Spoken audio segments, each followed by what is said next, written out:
한빛장로교의 김사무엘 목사입니다. 오늘은 욥기 2장 7절에서 10절의 말씀을 가지고 전천후의 감사생활 하는 제목으로 함께 은혜를 나누도록 하겠습니다. 한국에서는 언제부터인가 겨울부터 이듬해 이른 여름까지 중국에서 엄청난 황사와 미세먼지가 불어오는 것이 일상화가 되었는데, 그 이유는 몽골 지역의 사막화가 급속히 진행되고 있기 때문이라고 합니다. 물론 사막이 늘어나는 이유는 비가 적어지기 때문입니다. 그러면 그야말로 수만 년 동안 잘 내리던 비가 왜 갑자기 적어지는 이유가 무엇일까 하는 것입니다. 그건 인간들이 뿜어내는 이산화탄소와 매연 때문이라고 합니다. 지면에 수분이 증발되어 하늘에 올라가서 비구름을 형성하는데, 매연 등이 지면의 수분 증발을 막기 때문에 비가 내리지 않는다는 것입니다. 문제는 하늘로 올라가는 수분의 양이 줄어들므로 비가 적어지고, 그로 인해 황량한 사막이 넓어지고 있는 것입니다. 우리는 여기에서 영적 원리, 감사의 원리를 발견할 수가 있습니다. 우리의 감사가 하늘에 올라가야만 하나님의 은혜의 비가 내리게 되어 있습니다. 우리의 감사가 하늘에 올라가지 않으면 하나님의 은혜의 비가 내리지 못합니다. 여러분의 삶은 어떻습니까? 감사의 수증기가 충분히 하늘로 올라가 여러분의 삶에 하나님의 은혜의 비가 잘 내리고 있느냐 하는 것입니다. 여러분의 삶이, 여러분의 눈이, 여러분의 가슴이 하나님의 은혜로 늘 촉촉이 젖어 있는가 하는 것입니다. 우리가 신앙생활을 하면서 똑같은 예수님을 믿지만, 어떤 사람은 은혜의 예수님을 믿고 늘 은혜에 넘쳐 기쁘고 감사한 생활을 하는 반면에, 어떤 사람은 은혜의 예수님을 믿으면서도 전혀 은혜라고는 찾아볼 수가 없어요. 글쎄요, 그리스도의 군사라고나 할까요? 늘 전투적인 삶을 살아요. 그러다 보니 마음의 기쁨이나 행복을 느끼지 못합니다. 물론 우리는 공중 권세 잡은 사탄과 마귀와 싸우는 주의 군사인 것은 틀림없습니다. 그런데 문제는 그 대상이 예수님이 핏값을 주고 사신 성도라는 사실인 것입니다.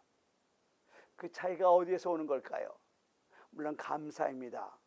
감사가 있는 분은 행복한 분이고, 감사가 없는 분은 예수님을 믿으면서도 마음에 전혀 행복을 느끼지 못합니다.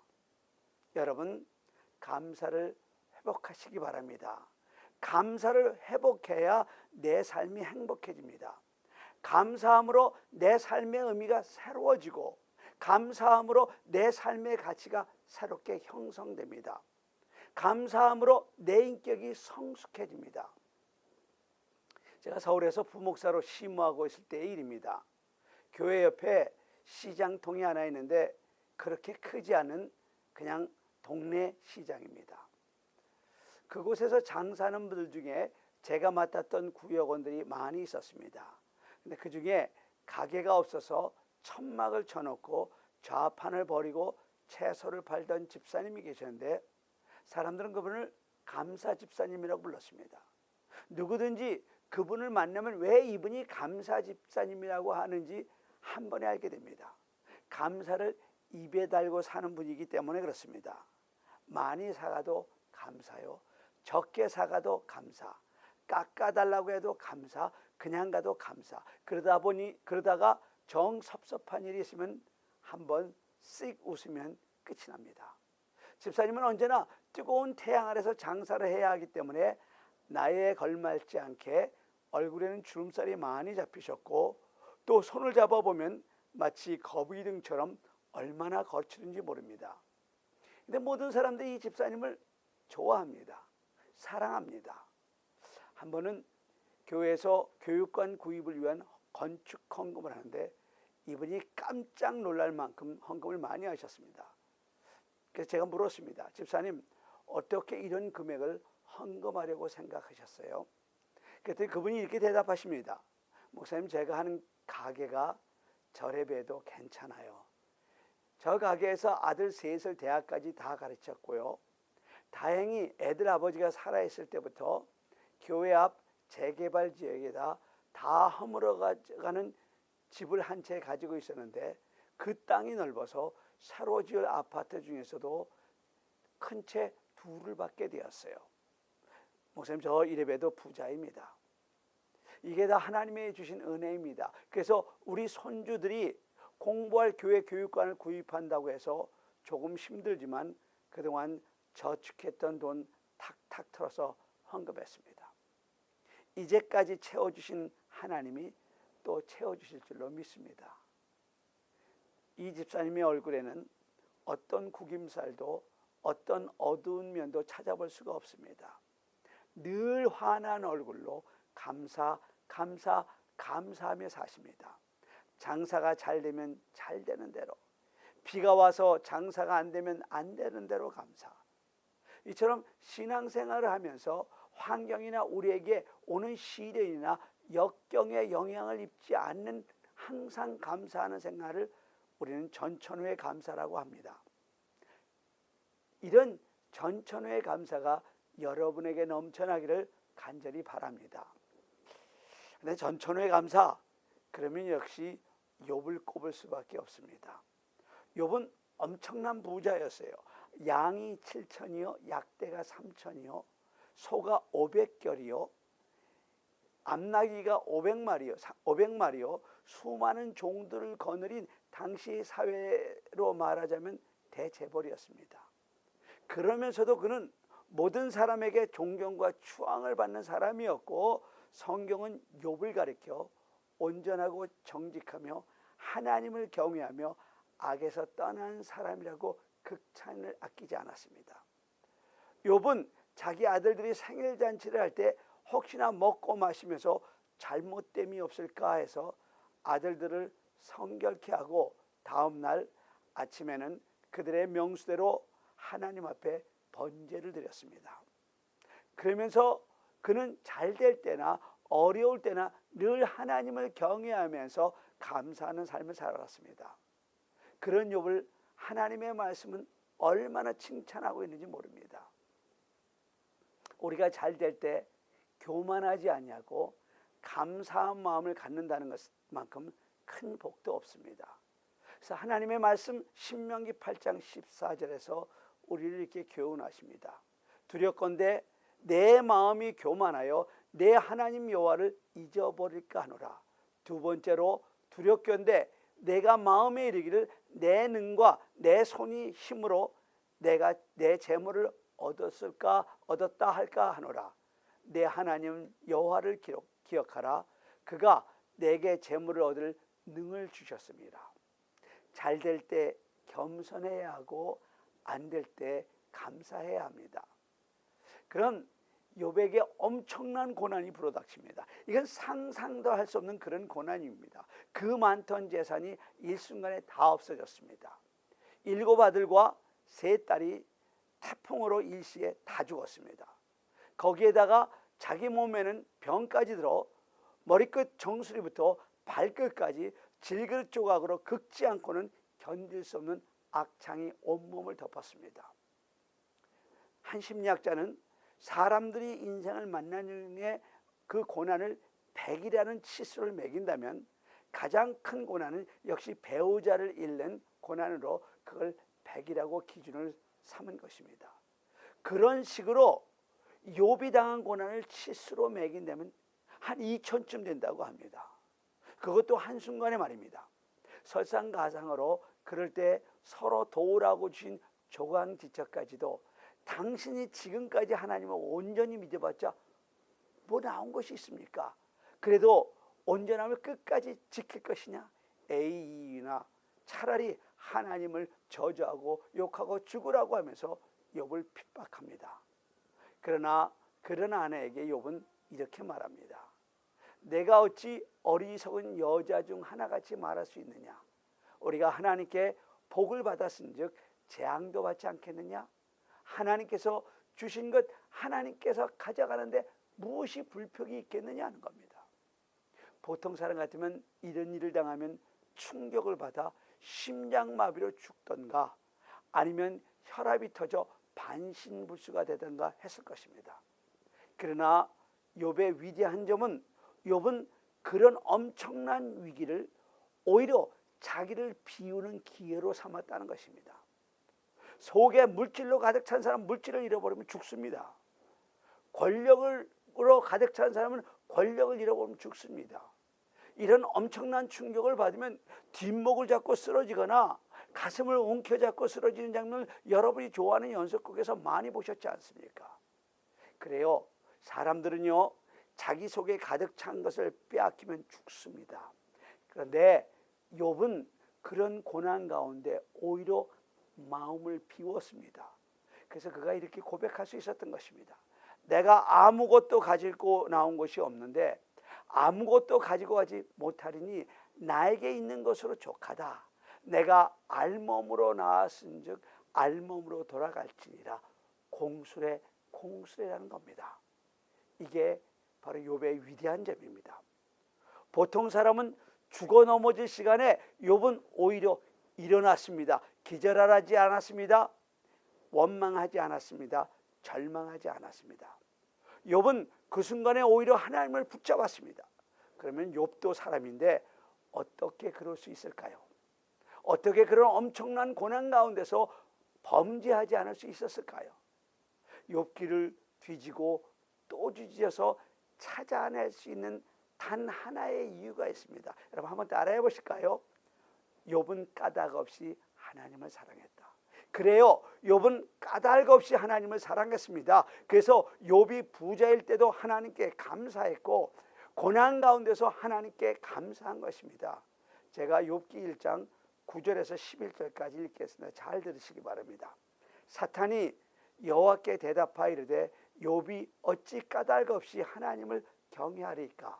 주께서 그와 그의 집과 그의 모든 소유를 울타리로 두르심이 때문이 아니니까. 주께서 그의 손으로 하는 바를 복되게 하사 그의 소유물이 땅에 넘치게 하셨음입니다. 이제 주의 손을 펴서 그의 모든 소유물을 지쳐서 그리하시면 틀림없이 주를 향하여 욕하지 않겠나이까. 사탄이가 하나님께 욥을 참소합니다. 욥이 하나님 앞에 감사하는 것은 하나님께서 축복하셔서 그의 집과 사업과 그의 모든 일들을 잘되게 하니까 감사하는 것이 욥이 어찌 까닭 없이 하나님을 경외하겠습니까? 그러나 사단이가 틀렸습니다. 욥은 정말 까닭 없이 하나님을 경외하고 욥은 까닭 없이 하나님을 사랑했습니다. 그래서 그가 이렇게 고백하는 것입니다. 우리가 하나님께 복을 받은 즉 화도 받지 않겠느냐. 아마 사단도 욕은 몰랐을 것입니다. 욥은 까닭 없이 하나님을 사랑했습니다. 그러니까 욥은 부자일 때도 가난할 때도 고난할 때도 고난이 있을 때도 하나님께 감사할 수 있는 생활을 한 것입니다. 여러분 이게 바로 전천후의 감사입니다. 사람들은 이런 사람을 존경합니다. 그동안 내가 존경했던 사람인데 내가 본받고 싶었던 사람인데 그의 입술에서 불평이 나고 원망이 나면 얼마나 우리가 실망해요. 그가 얼마나 천해 보여요. 그래서 프랑스 혁명사를 집필한 영국의 평론가인 칼라일은 감사하는 마음은 높은 교양에서 우러나오는 것으로서 저속한 인간에게서는 이것을 찾아볼 수 없다라고 했습니다. 여러분 공부를 많이 한 지성이라고 존경스럽습니까? 돈을 많이 가진 부자라고 존경스럽습니까? 아니요. 은혜를 기억하고 늘 감사하는 말을 하는 사람이 존경스럽고 훌륭해 보입니다. 여러분들이 자녀를 키우다 보면 어릴 때부터 공부도 잘하고 커서는 출세한 자식이 있습니다. 그러나 공부를 못해서 출세는 못했지만 부모님에게 대해서 늘 감사하는 마음을 가지고 감사하는 삶을 자식을 볼 때 부모님은 그 자식이 얼마나 고맙고 사랑스러운지요. 또 어렸을 때는 인물 좋은 자식, 공부 잘하는 자식이 마음에 들고 자랑스럽습니다. 그런데 늙어서 부모님의 마음속에 그런 것이 무슨 의미가 있습니까? 부모님의 은혜를 감사하면서 효도하는 자식이 최고가 아닙니까? 제가 목회를 하면서 보니까 효자, 효녀도 많지만 참 불효자도 많습니다. 그 중에는 아주 크게 출세했고 크게 부자가 되었는데 부모님을 전혀 돌아보지 않는 자녀들이 있습니다. 그런데 부모님은 입만 열면 내 아들이 어떻고 내 딸이 어떻고 자랑을 합니다. 그것만큼 공허하게 들리는 것이 어디 있겠습니까? 여러분, 자식을 효자로 길러야지 공부 잘하는 자식, 출세하는 자식으로 기르려고 너무 신경 쓰지 마세요. 부모님의 은혜를 감사하는 자식이 최고의 자식입니다. 그래요. 부모님의 은혜를 감사하는 자식이 최고로 효도하는 자식입니다. 우리 하나님의 마음이 그래요. 나는 내 자녀가 됐으니 지금부터 출세해야 된다. 그리고 공부도 잘하고 사업도 잘해서 세상에서 나에게 영광을 돌려라. 그러나 그것도 좋지만 내가 정말 너에게 원하는 것은 내가 나의 은혜를 기억하고 감사하는 사람이 되는 것이다. 이것이 하나님께서 가장 원하시는 것이고 하나님께서 최고로 영광 받으시는 비결입니다. 여러분이 사신 인생의 뒤안길을 한번 뒤돌아보세요. 지식이 많다고 잘 살아졌습니까? 물질이 많다는 것이 부자로 사는 것이지만 잘 사는 것은 아니었지 않습니까? 공부를 많이 했다고 행복하게 살아졌습니까? 아니잖아요. 내가 살아보니까 물론 물질도 중요하고 명예도 중요하고 건강도 중요하지만 그래도 따뜻한 마음이 가장 고마웠지 않습니까? 그래서 옛날에는 IQ 했지만 그게 그거예요. 다 한국 사람은 90에서 100 정도가 된다고 해요. 물론 130, 140, 150 되는 사람도 있죠. 사실은 저도 그 중에 한 사람입니다.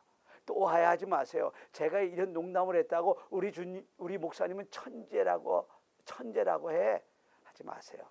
그래서요, IQ가 높다고 해서 여러분이 의미 있는 삶을 사는데 무슨 도움이 되었습니까? 지금은 누가 IQ를 따져요. 요즘은 EQ가 높아야 돼요. 마음의 감동을 가지고 늘 진정한 마음으로 부모님을 사랑하고 이웃에 감사하고 그리고 하나님께 감사하는 사람들, 그런 사람이 존경받고 감사가 우리의 존재를 스스로 존귀하게 만드는 것입니다. 그리고 그게 바로 사람됨입니다. 사람됨이 따로 없어요. 받은 바 은혜를 기억하고 감사로 사는 것이 사람됨입니다. 은혜로 기억하고 받은 바 은혜에 감사하는 사람이 존경받고 사랑받습니다. 그리고 무엇보다 내가 이 세상에서 아무것도 가지고 온 것이 없는데 이 모두가 하나님의 은혜구나 하며 내가 즉시 바로 그 순간부터 행복해진다는 사실입니다. 내가 하나님의 은혜 때문에 살았다는 것이 가슴에서 뭉클하게 감격이 되고 그 순간 내 형편과 내 처지와 상관없이 우리는 행복할 수 있다는 것입니다. 사랑하는 성도 여러분, 하나님 앞에 드리는 이 예배를 통해 하나님의 구원의 은혜에 감격하십시오. 감사하십시오. 이것은 성도만이 누릴 수 있는 최고의 축복입니다. 사랑하는 성도 여러분, 여러분을 낳아주시고 키워주신 부모님의 은혜에 감격하십시오. 감사하십시오. 서로 부모님이 나에게 아무것도 해준 것이 생각나지 않는다고 해도 감사한 마음을 가지고 그 순간 내가 세상에 태어난 것이 행복하다고 행복감이 저절로 솟아날 것입니다. 이처럼 감사는 행복을 창조해 나가는 길입니다. 그리고 감사하는 자에게는 하나님께서 놀라운 축복을 주십니다. 그때부터 인생을 살 용기가 생깁니다. 그때부터 나는 창조적인 존재가 됩니다. 그때부터 나는 무한한 가능성에 내 앞에 열리는 것을 나는 보게 됩니다. 반대로 과거를 불평하든지 후회하는 자에게는 미래가 없습니다. 과거의 모든 것들이 다 내게 의미를 주고 보람을 줄 때 미래에 대한 배달을 가속할 수 있는 능력이 생기는 것입니다. 과거를 후회하고 과거를 그리고 탄식해 보세요. 현재를 부정하게 되고 미래가 보이지 않아요. 또 혹시 지금 딱 죽고 싶고 정말 힘들고 어려운 분이 있다면 한번 이렇게 생각해 보세요. 이것은 나의 미래에 소망을 주시려는 하나님의 예정된 코스다. 그래서 하나님도 이렇게 말씀하셨지 않습니까? 너희를 향한 나의 생각을 내가 하나니 평안이요 재앙이 아니니라. 너희에게 미래와 희망을 주는 것이니라고 말씀하셨잖아요. 저는 비록 짧은 목회, 정말 작은 목회를 하고 있지만 늘 절감하는 것이 있습니다. 그것은 하루하루 한 가지 한 가지 사건이 모두 다 하나님의 예정된 코스였다는 것입니다. 그것이 개인적인 어려움이었던 교회적인 어려움이었던 다 하나님이 인도하셨구나. 하나님이 나의 미래와 희망을 주시기 위한 수순이구나 하는 것을 절감하면서 감사하고 있습니다. 지금 당신의 삶의 현장에서 어떤 형편에 처했든지 그 삶에서 감사를 만들어내십시오. 밥을 먹을 때도요, 감사한 마음으로 먹으면 소화가 잘 됩니다. 부부가 살면서도 서로 감사한 마음으로 살 때 거기에 사랑이 싹 트는 것입니다. 우리가 하나님을 믿되 감사한 마음으로 신앙생활을 할 때 우리가 하나님을 향해서 영광을 돌릴 수 있으며 미래에 대한 하나님의 축복을 나의 것으로 받을 수 있는 것입니다. 감사의 보약을 만들어내십시오. 그럴 때 당신의 골수가 윤택해지는 것입니다. 이야기를 하나 하고 말씀을 마치도록 하겠습니다. 일본의 초등학교 4학년 때부터 이질로 뇌성마비가 되어 듣는 것과 보는 것과 눈꺼풀을 깜빡하는 것 외에는 아무것도 할 수 없게 된 사람 우치무라 겐조가 있었습니다.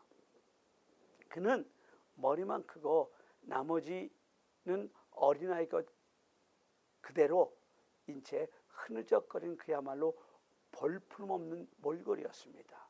그에게는 어머니 한 분밖에 안 계시는데 시장으로 장사를 나갈 때는 겐조 머리맡에 성경책을 펴서 머리에 받쳐놓고 나가십니다. 그러면 어머니가 돌아오기까지 그 페이지만을 보아야 하기 때문에 그 페이지를 다 암기하게 됩니다. 근데 어느 날 어머니가 펴놓은 책이 고린도후서 12장이었습니다.